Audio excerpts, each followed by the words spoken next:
സാധാരണ ഈ കള്ളൂടിയന്മാർക്ക്, ഞാൻ അന്നത്തെ കാലത്താണ് പറയുന്നത്, ഭയങ്കര സിഗ്നേച്ചർ എന്തെങ്കിലും കാണും. ചില കള്ളൂടിയന്മാർ 3 പെഗ്ഗൊക്കെ കഴിഞ്ഞു കഴിഞ്ഞാൽ കരയുക, ഓവറായിട്ട് ചിരിക്കുക, പാട്ട് പാടുക, തെറി വിളിക്കുക, അങ്ങനെ ധ്യാനം ഭയങ്കരമായിട്ട് ഈ പറഞ്ഞ എല്ലാം ഉണ്ടായിരുന്നു. ഇതിലിപ്പോ പറഞ്ഞ ഒന്നും തന്നെ ഒഴിവാക്കാൻ പറ്റില്ല.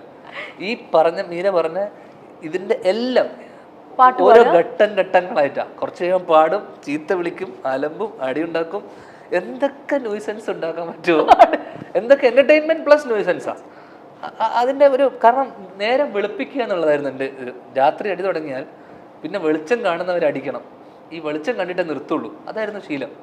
അപ്പൊ അതിൽ എത്ര എണ്ണം അടിക്കുന്നു, ഇത്ര അടിച്ചാൽ ഫിറ്റാവും, അങ്ങനെയൊന്നുമില്ല, അടിച്ചോടിരിക്കില്ലായിരുന്നു.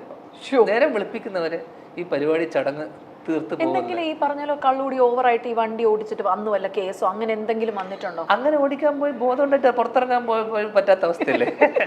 അതുകൊണ്ട് എനിക്ക് ഡ്രിങ്ക് ആൻഡ് ഡ്രൈവിന് ചെന്നൈയിൽ ഒരുപാട് ഇഷ്യൂസ് ഉണ്ടായിട്ടുണ്ട്.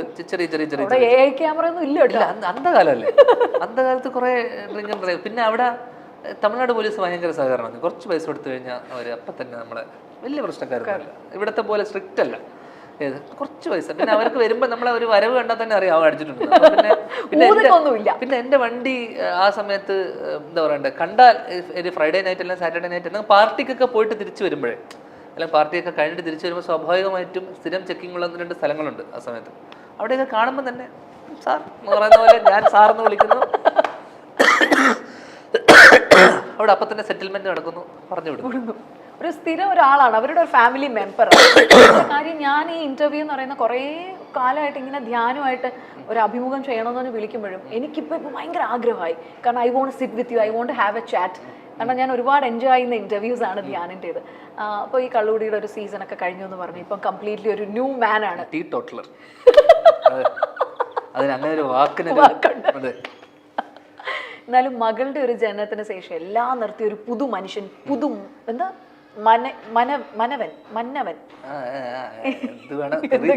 അല്ല, ഇങ്ങനെ ഒരു പുതിയ മനുഷ്യനായിട്ട് മാറിക്കഴിഞ്ഞു.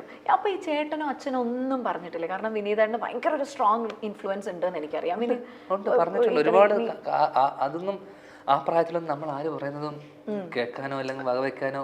കാരണം ചേട്ടൻ എൻ്റെ കാര്യത്തിൽ ഭയങ്കര വളരെ ഇമോഷണലായിട്ട് എൻ്റെ അടുത്ത് കരഞ്ഞുകൊണ്ടൊക്കെ നീ ഭഗവതി നിർത്തണം, നീ ഈ പറഞ്ഞ ശീലങ്ങളൊക്കെ നിർത്തണം, എന്നോട് പലപ്പോഴായിട്ട് ലൈഫിൽ, ഞാൻ പറഞ്ഞ ഇപ്പോഴല്ല, കുറച്ച് വർഷങ്ങൾ മുന്നേ ഒരുപാട് തവണ എന്നോട് പറഞ്ഞിട്ടുണ്ട്. വളരെ ഇമോഷണലായിട്ട് എന്ന് വെച്ചാൽ കണ്ണൊക്കെ നിറഞ്ഞിട്ട്. കാരണം ഒന്നും കൊണ്ടല്ല, ചിലപ്പോൾ ഇതിപ്പോൾ നേരത്തെ പറഞ്ഞ പോലെ അധികകാലം ഞാൻ ഉണ്ടാവില്ല എന്നുള്ളൊരു തോന്നൽ വന്നതിന് ശേഷമായിരിക്കും. കാരണം അത്രയധികം ഇങ്ങനെ പോവുകയാണെങ്കിൽ, ഈ പോക്ക് പോവുകയാണെങ്കിൽ. എന്നാലും ഒരു ദിവസം എത്ര കുപ്പി വരെ കഴിക്കുമായിരുന്നു നല്ല കഴിച്ചുകൊണ്ടിരുന്ന സമയത്തെ? നല്ല അങ്ങനെ ഒരു കണക്ക്, കൃത്യമായിട്ടൊരു കണക്ക് എനിക്ക് പറയാൻ പറ്റില്ല. ഈസിലി ഒരു ഫുള്ളൊക്കെ അടിക്കുമായിരുന്നു.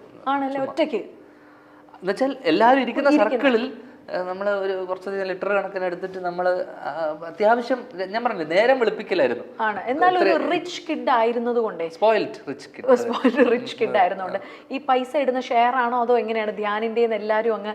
അല്ലല്ല, അങ്ങനെയൊന്നും. നമ്മള് കൂട്ടായ്മ ആയതുകൊണ്ട് തന്നെ പ്രത്യേകിച്ച് നമ്മള് ഇതിനൊരു ഈ കാര്യം വരുമ്പോ എല്ലാവരും ഒരുമിച്ചെത്തും. അതുകൊണ്ട് നമ്മളിടയിൽ അങ്ങനെ ഒരു ഇതൊന്നുമില്ല, ഇന്ന് ഞാൻ നാളെ നീ എന്നുള്ള പരിപാടിയായിരുന്നു. അല്ല, ഈ നദികൾ സുന്ദരി യമുന പറയുമ്പോൾ ഭയങ്കര വൈറലായ ഒരു സംഭവമാണ്. ശ്രീനിയേട്ടൻ ഇത് കാണാനായിട്ട് വീൽ ചെയറിൽ വന്നിട്ടുണ്ടായിരുന്നു. അപ്പോ അമ്മ ഉണ്ടായിരുന്നു.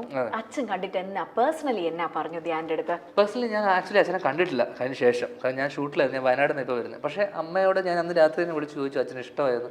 അമ്മ പറഞ്ഞു അച്ഛന് ഇഷ്ടമായി. കാരണം ഞാൻ അച്ഛനും അമ്മയും കാണണം അല്ലെങ്കിൽ അങ്ങനെ ഞാൻ ക്ഷണിച്ചപ്പോൾ ഞാൻ വിചാരിച്ചില്ല അച്ഛൻ ആക്ച്വലി വരും എന്നുള്ള കാര്യം പോലും. പക്ഷെ അച്ഛൻ അത്രയും വയ്യായ്മ നിന്നിട്ട് പോലും അച്ഛൻ വന്നു. അച്ഛൻ ആ സിനിമ തീരുന്നവരെ ഇരുന്നു, കണ്ടു, ഇഷ്ടമായി. നമ്മ രാത്രി വിളിച്ച് പറഞ്ഞപ്പോൾ എനിക്ക് അതിനപ്പുറം, അപ്പം ഞാൻ കഴിഞ്ഞൊരു ഇൻ്റർവ്യൂവിലും പറഞ്ഞു അതിനേക്കാളും വലിയ സന്തോഷമാണ് ഞാൻ അച്ഛൻ ഒരു നേരത്തെ ഭക്ഷണം ഉണ്ടാക്കി കൊടുത്തിട്ട് അച്ഛൻ അതിന് നല്ലത് പറയുമ്പോൾ. പക്ഷേ ഇതൊരു ടോപ്പപ്പ് പോലെ, ഒരു ആഡ് ഓൺ പോലെ, അല്ലെങ്കിൽ വേറൊരു ചെറിയ കേക്ക് എന്ന് പറഞ്ഞ പോലെ ഇത് സിനിമയും കൂടെ നല്ലതെന്ന് പറഞ്ഞപ്പോൾ ഒരുപാട് സന്തോഷം തോന്നി. അച്ഛൻ പറയോ കുറച്ചുകൂടെ ചൂസ് ചെയ്യാവണം നീ? ഇല്ല, ഞങ്ങൾ അങ്ങനെ സിനിമാ ചർച്ചകൾ ഇല്ല. കാരണം നിനക്ക് നിന്റെ വഴി, എനിക്ക് എൻ്റെ വഴി എന്നുള്ള റൂട്ടാണ് അന്നും നമുക്ക് ആ ഒരു ഫ്രീഡം പുള്ളി എല്ലാ കാര്യത്തിലും.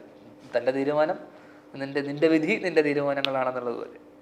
അല്ല ഞെട്ടിച്ചു കളഞ്ഞു. കാരണം ശ്രീനിയേട്ടൻ കല്യാണത്തിന് കയറിയിട്ട് വിളിച്ചതൊക്കെ എനിക്ക് ഇപ്പോഴും ഓർമ്മയുണ്ട്. ഞാൻ മകനെന്ന് വിശ്വസിക്കുന്ന ധ്യാൻ ശ്രീനിവാസന് വേദിയിലോട്ട് വരാം. അവിടെ പോലും തഗ്ഗാണ്. ഈ തഗ് ശരിക്കും ഇങ്ങനെ ബ്ലഡ് ലൈനിൽ കിട്ടിയതാണോ? പൊളിറ്റിക്കലി ഇൻകറക്റ്റ് ആണ് അത് പറഞ്ഞു വരുമ്പോൾ, അല്ലേ? പൊളിറ്റിക്കലി റോങ് ആണ്. മകനെന്ന് വിശ്വസിക്കുന്ന അതെ. അപ്പൊ അവിടെ പോലും നമ്മളിപ്പോ പൊളിറ്റിക്കൽ കറക്റ്റ്നെസിന്റെ കാലത്താണ് നിൽക്കുന്നത്. അങ്ങനെ നോക്കുമ്പോൾ വളരെ പൊളിറ്റിക്കലി റോങ് ആണ്. അതിനെ എനിക്ക് വേണമെങ്കിൽ എന്നെ കേസ് കൊടുക്കാവുന്നതേ ഉള്ളൂ. അല്ല, അമ്മയുടെ മുഖത്തൊക്കെ ഒരു ചെറിയ ചമ്മലും ചിരിയൊക്കെ. അപ്പോ ഇന്നത്തെ കാലത്ത് അത് പറയുന്നത് തഗ് വേറെ, പക്ഷേ എന്നാൽ പോലും നമ്മളതൊക്കെ എല്ലാവരും പറഞ്ഞ പോലെ അവിടെ ഇരിക്കുന്ന ഭീകരന്മാർ കുറെ പേര് ഇരിക്കുന്നുണ്ട്. പൊളിറ്റിക്കൽ കറക്റ്റ്നെസിന്റെ പലരും, രാഷ്ട്രീയക്കാരായിക്കോട്ടെ മന്ത്രിമാരും ഉൾപ്പെടെ എല്ലാവരും തിരിച്ചു. അപ്പൊ ഞാൻ ആലോചിച്ചു, ചുറ്റും ഈ സമൂഹം പൊളിറ്റിക്കലി ഇൻകറക്റ്റ് ആണ് മൊത്തം. അപ്പൊ പിന്നെ നമ്മൾ അതിന്റെ കൂടെ ഒന്ന് ചിരിക്കുക വേറെ വഴി. അപ്പോ എന്നാൽ പോലും അത് ഇങ്ങനെ ഒരു വെൽക്കമിങ് എന്റെ കല്യാണത്തിന് കിട്ടുമെന്ന് ഞാൻ ഒരാളുടെയും ഇങ്ങനെ വിളിച്ചിട്ടില്ല. എന്റെ മകൻ സ്വാഗതം ഇങ്ങനെയൊക്കെ പറഞ്ഞു. ഞാൻ മകൻ എന്ന് വിശ്വസിക്കുന്നു. അത് 2 ദിവസം മുന്നേ തന്നെ ആലോചിച്ച് പുള്ളി പറഞ്ഞിട്ട് ഇവനെ നാറ്റിക്കുന്നു പറഞ്ഞ് പ്രിപ്പയർഡ് ആയിട്ട് വന്നതുപോലെ എനിക്ക് ഫീൽ ചെയ്തു. നമ്മൾ ചില സാധനങ്ങളെ ഒന്ന് പ്രിപ്പയർ ചെയ്യല്ലോ, അതുപോലെ എന്നെ വന്നിട്ടൊന്ന് അധിക്ഷേപിക്കാൻ വേണ്ടി തന്നെ. ഇതുപോലെ വേറെ എവിടെയെങ്കിലും ഇങ്ങനെയൊക്കെ പറഞ്ഞിട്ടുണ്ടോ? ഞെട്ടിയ എന്തെങ്കിലും ഉണ്ടോ ശ്രീനിയേട്ടൻ വന്നിട്ട്? ഒരുപാട് എന്ന് വെച്ച് കഴിഞ്ഞാൽ എന്നെ പണ്ട് സ്ഥിരമായിട്ടുണ്ടായിരുന്ന ഒരു ശീലം പുള്ളിയുടെ എന്ന് വെച്ച് കഴിഞ്ഞാൽ, പുള്ളി കൂട്ടുകാരൊക്കെ കൂടെ ഒരുമിച്ചിരിക്കുന്ന സമയത്ത് ഇടയ്ക്ക് രാത്രി കാലങ്ങളിൽ പുള്ളിയുടെ മദ്യപാന സഭകളിലൊക്കെ ഇടയ്ക്ക് എന്നെ വിളിപ്പിക്കും. രാത്രിയൊക്കെ ആകുമ്പോൾ വിളിപ്പിച്ചിരുത്തിയതിനു ശേഷം ആദ്യം ഞാനിത് രണ്ട് സ്ഥലത്ത് പറഞ്ഞിട്ടുള്ളൂ. ആദ്യം വിനീതിനെ പോലെയല്ല, ഭയങ്കര കൃത്യമായിട്ട് സിനിമയെ പറ്റി ഭയങ്കര ഹ്യൂമർ സെൻസ് ആണ് അവനേക്കാളും എന്നൊക്കെ പറഞ്ഞ് ആദ്യം എന്നത് 2 വാക്ക് പൊക്കി പറയും. പിന്നെ എൻ്റെ അതേ സ്വഭാവമാണ്. പൊക്കി പറഞ്ഞ ഒരു 2 മിനിറ്റ് കഴിഞ്ഞാൽ പക്ഷെ ഒന്നിനും കൊള്ളാത്തൊരു യൂസ്ലെസ്, ഇവനെപ്പോലൊരു പഠിക്കുകയില്ല, ഒന്നും ചെയ്യുകയില്ല, കുറേ പെണ്ണുങ്ങളിവിടെ ഇങ്ങനെ വെറുതെ നടക്കാൻ വെറും ഇങ്ങനെ എന്നെ അടിച്ച് എന്താ പറയണ്ടേ, എഗെയിൻ പൊളിറ്റിക്കലി ഇൻകറക്റ്റ്. ഇത്രയും ആൾക്കാരെ മുന്നിൽ വെച്ചിട്ട് എന്നെ ഇൻസൾട്ട് ചെയ്ത് പൊക്കി പറഞ്ഞതിൻ്റെ ഇരട്ടി ഇൻസൾട്ട് ചെയ്തിട്ട് Tata bye bye good night എന്നിട്ട് കിടത്തി വിടും. എന്നാലും വിനീതേട്ടനെ പറയുന്നതിനേക്കാൾ സ്വാതന്ത്ര്യത്തോട് ധ്യാനിനെ പറയുന്ന ഞങ്ങൾ ശ്രദ്ധിച്ചിട്ടുണ്ട്. ശ്രീനിധി വിനീതനോട് എനിക്ക് ഒന്ന് വേറൊരു കൈൻഡ് ഓഫ് ഒരു അഫെക്ഷൻ, അല്ലെങ്കിൽ കുറച്ചുകൂടെ ഒരു പ്രൊഫഷണൽ ബന്ധമാണ് അവർ തമ്മിൽ. അതെ, എന്നോട് പുള്ളിക്കൊരു മമതയും കുറച്ചൊരു എനിക്ക് തോന്നുന്നു.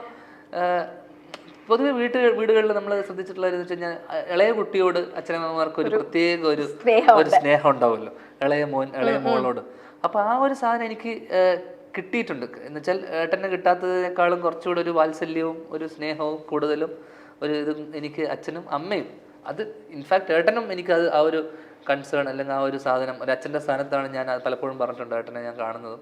അപ്പോൾ ആ ഒരു സാധനം എനിക്ക് ഭയങ്കരമായിട്ട് 3 പേര് കിട്ടിയിട്ടുണ്ട്. അല്ല, നിങ്ങൾ തമ്മിൽ ഇങ്ങനെ കമിഴ്ന്ന് കിടന്ന് റോൾ ചെയ്ത് അടി ഉണ്ടാക്കുക അതൊക്കെ ഉണ്ടായിരുന്നോ പണ്ട്? പുള്ളി അങ്ങനെ ഒരാളല്ലല്ലോ. വിനീത് ശ്രീനിവാസൻ മറ്റേ ബെഡിൽ കമിഴ്ന്ന് കിടന്ന് അടി ഉണ്ടാക്കുന്ന നമുക്ക് ചിന്തിക്കാൻ പറ്റും. പുള്ളി അന്നും ഇന്നും എന്തെങ്കിലും പ്രശ്നം വെരി കാം ആൻഡ് കമ്പോസ്ഡ്. അന്നും എന്തെങ്കിലും പ്രശ്നം ഉണ്ടാക്കിയിട്ടുണ്ടാകും. ഞാൻ എന്തെങ്കിലും ചെയ്താലും മാത്രമേ പുള്ളി അതും റിയാക്ട് ചെയ്യുക എന്ന് പറയുന്നത് അതിൻ്റെ ഒരു മിനിമൽ റിയാക്ഷനാണ്.